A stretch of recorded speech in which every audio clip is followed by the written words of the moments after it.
Maintenant, c'est l'heure de l'inviter sur la télévision Burkina Info. À cet effet, je reçois sur ce plateau Madame Kaïchetou Cécile Kiengue, chef observateur de la mission d'observation de l'Union européenne. Bonjour et bienvenue sur ce plateau. Bonjour madame et bonjour à tous.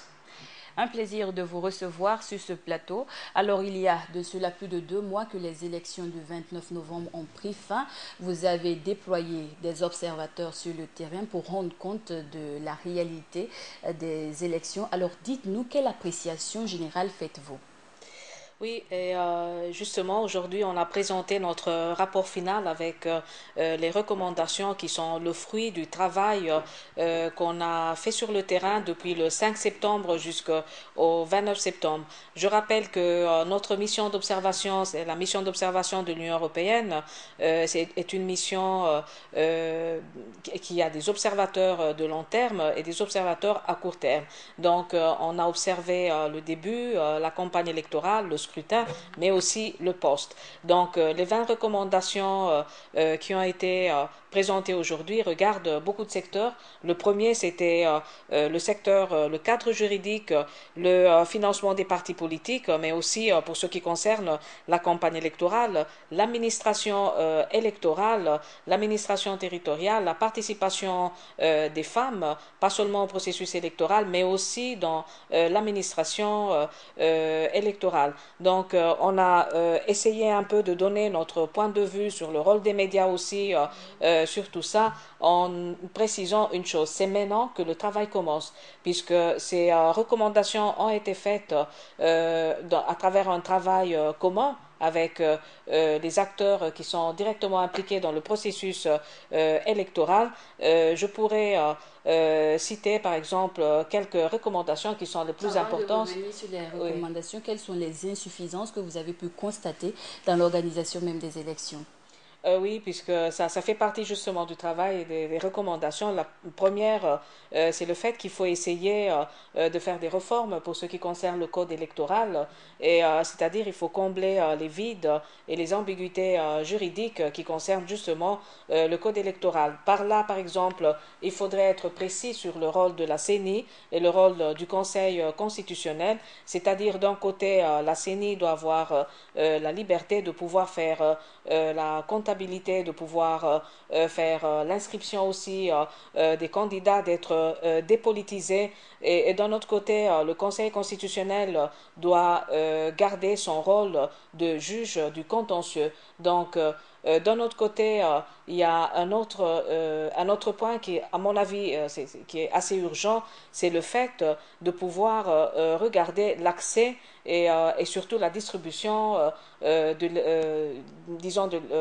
des documents pour ce qui concerne l'état civil.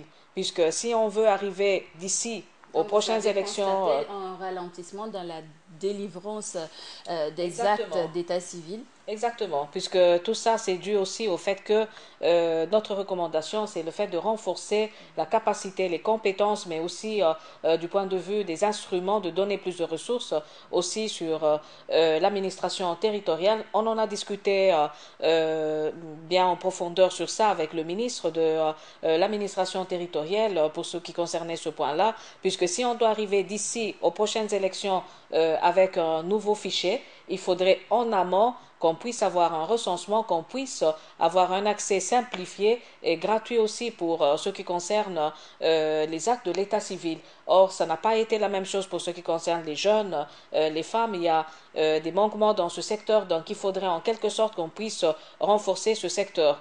Et pour ce qui concerne les femmes, je voudrais juste reprendre quelques éléments pour ce qui concerne les femmes, puisqu'on a aussi vu qu'il n'y avait pas une forte participation dans...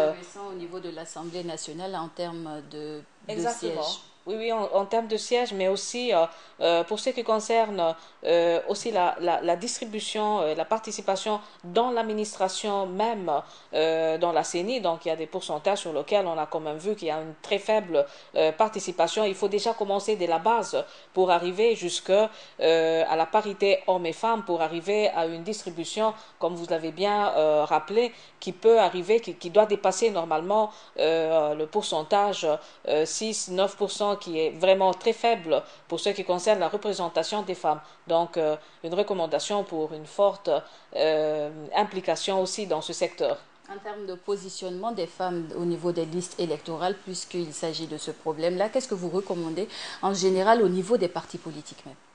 Oui, on a recommandé le fait qu'il puisse y avoir beaucoup de femmes tête de liste, puisque ça va aussi favoriser la participation, mais aussi l'élection des femmes en termes numériques aussi pour arriver à une parité entre hommes et femmes, l'alternance sur les listes entre hommes et femmes, puisque je crois que c'est chaque fois qu'on parle de 30% sur les listes électorales et on trouve les femmes toujours vers la fin. Donc il faut aussi on arrive à une alternance entre hommes et femmes, mais il faut aussi qu'il y ait des parcours de formation, des parcours d'accompagnement. Mais je crois que ça ne suffit pas seulement de ce côté-là. Il faut aussi que la société civile, culturellement, il faut aussi que la société puisse accompagner, puisque la femme, c'est la personne qui reste à la maison, c'est elle qui a beaucoup d'engagement. Donc il faut que la société aussi accompagne ce changement culturellement, à part les instruments techniques qu'on a donnés dans notre recommandation. C'est pourquoi on dit, nous on donne des recommandations, mais le travail commence maintenant, puisque la démocratie doit être renforcée par le peuple. C'est au Burkinabé de pouvoir faire la deuxième partie, être contrôleur en quelque sorte, mais aussi appliquer acteurs en même temps, acteurs et garants aussi de ce processus. Donc c'est à eux de pouvoir procéder aussi sur ce thème bien précis. Alors, Madame Kenge, des élections couplées viennent de s'achever et d'ici le 22 mai prochain, on va assister à des élections municipales. Est-ce que l'on peut espérer vous compter dans le cadre des observations de ces élections? Ben, il faut d'abord préciser une chose, puisqu'on a été invité et nous sommes ici comme mission, nous sommes ici au Burkina suite à une invitation du gouvernement de transition. Donc, et suite à ça, on a signé un protocole d'accord entre la CENI et le gouvernement, mais c'était justement pour les élections couplées, c'est-à-dire présidentielles et législatives. Et le 22 mai, il y aura les élections municipales. Et je crois que si les autorités et jugement d'envoyer disons une demande auprès de Bruxelles, nous sommes là, c'est à Bruxelles de pouvoir évaluer si on doit rentrer. Donc nous on attend, nous sommes là, notre mission répond à la demande, mais c'est aux autorités si ils sont là. Donc je crois que c'est un travail qui revient de toute façon aux autorités locales, mais aussi à Bruxelles qui doit évaluer la demande. Donc. Alors, Madame Kenge, on le sait, l'Union européenne est un partenaire incontournable ici au Burkina Faso dans le cadre du développement.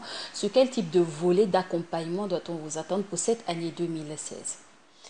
Et il faut bien préciser que notre mission, c'est une mission d'observation de l'Union européenne. Donc, à la fin de notre travail, puisque moi, c'est la dernière mission que je suis en train de faire, et on va passer le drapeau justement à la délégation qui s'occupe justement de tout ce qui est coopération au développement, financement, qui revient justement à la délégation.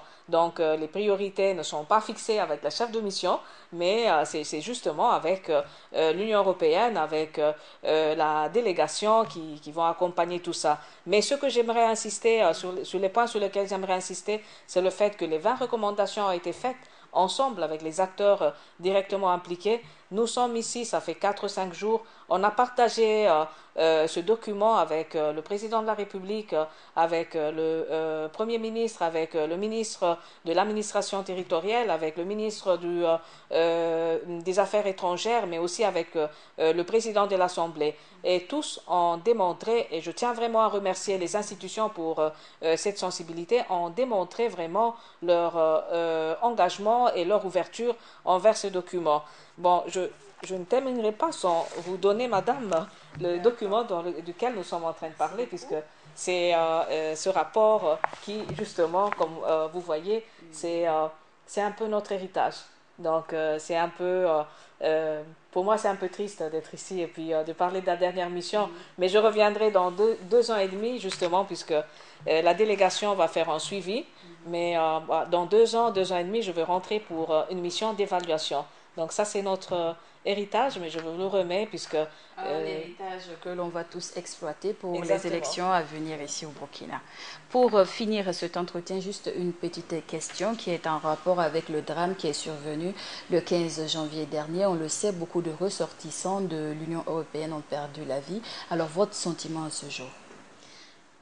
Et la première chose que j'ai dit quand je suis arrivée au Burkina, c'était premièrement de présenter mes condoléances à toutes les familles des victimes, à tous ceux qui ont été touchés. Et je crois qu'en ce moment, et j'ai fait même un parcours au niveau du Parlement européen à travers notre président du Parlement, le président Schulz, en tant que député. Cette fois-ci, je parle en tant que députée européenne. Et j'ai sollicité afin qu'il y ait un message de soutien, et ça a été fait par le Parlement européen.